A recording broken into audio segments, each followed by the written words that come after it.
decoding the message. Decoding is exactly the reverse. So to decode the message, we have something that's a little bit more challenging. Now, that's not on the sheet you have, but it's going to be up here. If we're going to decode this message, then we're taking the problem and working it in a reverse fashion or an inverse fashion. Excuse me. Your message is going to be formatted. I'm not going to decrypt the message we just coded because it should come back to time in a bottle. So we're going to decrypt a different message. And is it on that sheet or is it not on that sheet? It's not on that sheet, okay? So you get a chance to do something on the back side of the sheet, or we can watch what we're doing in here. Your friend sent you back this message. This is what he typed in on his side that you see. But you need to decode it. So if you're going to decode it, you're going to take the strip, the horizontal strip message, you're going to put it back into a coded matrix, into a matrix menu. So here's what you're doing on your side of things now. Nope, blank space. So you already saw the answer. Maybe you didn't. Blank page.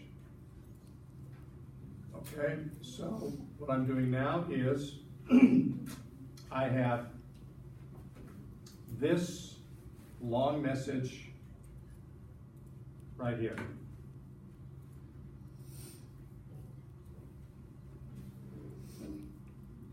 Copy. Paste.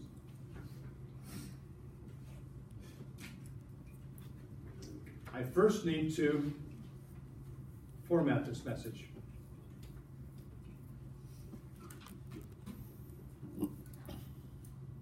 I know that my encoding matrix was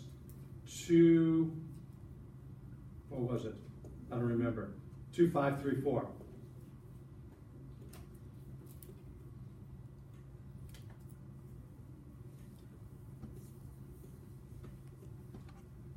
I know that my encoding matrix was 2 by 2. I know that I'm going to decode, so I'm going to be using that -1 key on the calculator, which is on the same key as the matrix menu that you get into.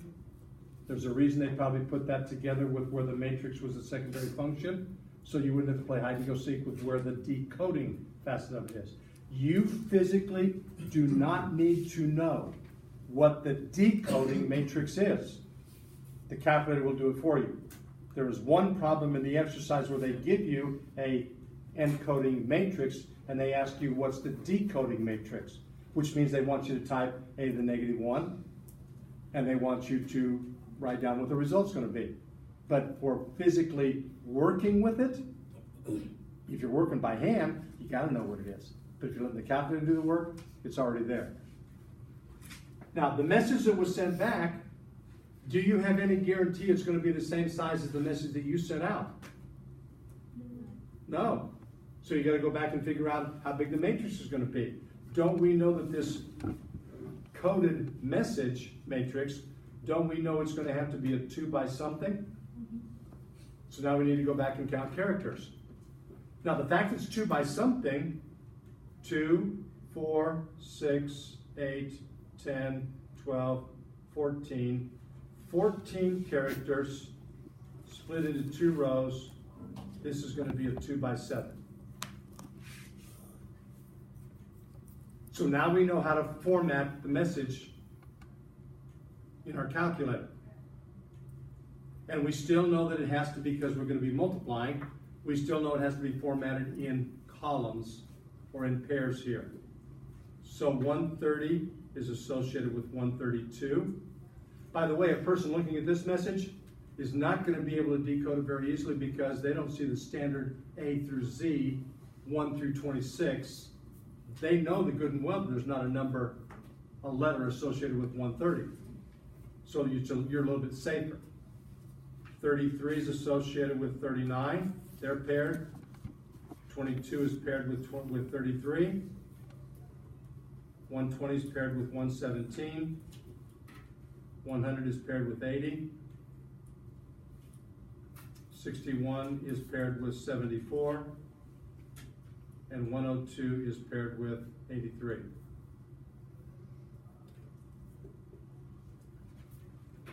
You already have this in A, and you know you're going to use A prime.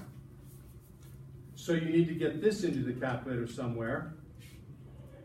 And the question would be, is there any reason that I couldn't redefine matrix B? Do I have to create an entirely new matrix entry? Do I have to come down here and create a new matrix C? No reason why not. Unless for some reason you forgot what you wrote your friend, you don't need that matrix any longer. So we try to keep as few matrices up here active, so it makes it easier for us to be able to, but the first matrix, that's uniform through the code decode problem. So you don't want to mess with matrix A, but you do want to redefine matrix B. So matrix B must now be a 2x7 matrix, and it has to hold specific values. And once again, there is a reason why we put the numbers in this way. It's easier for the calculator to type this in row 1 and this in row 2 than it is for you to go back here and say 130, skip 33, skip 22, skip 120, and so on down the line. That's purely to make life easier on you and how you interface with the calculator.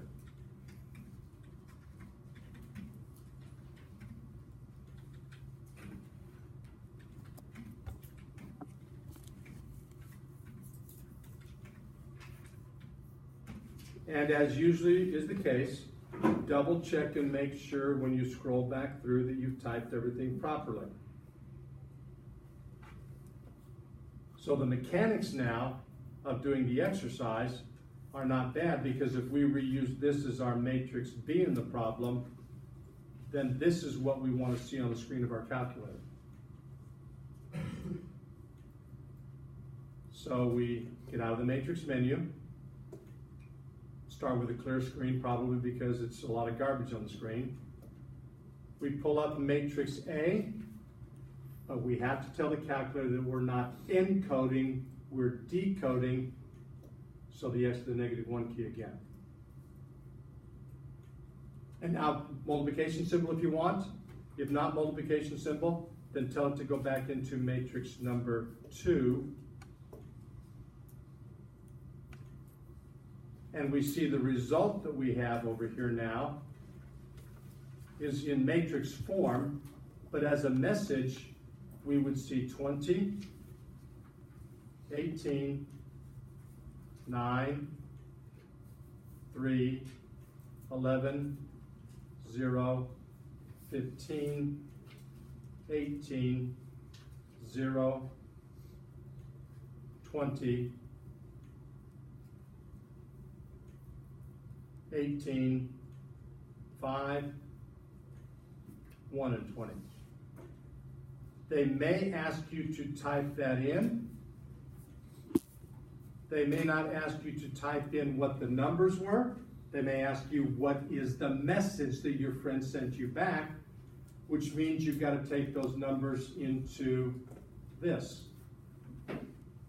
We have to take this strip of numbers that we have over here.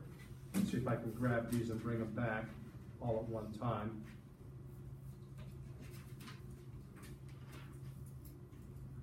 I want to take this entire strip here and see if I can copy that onto the other screen.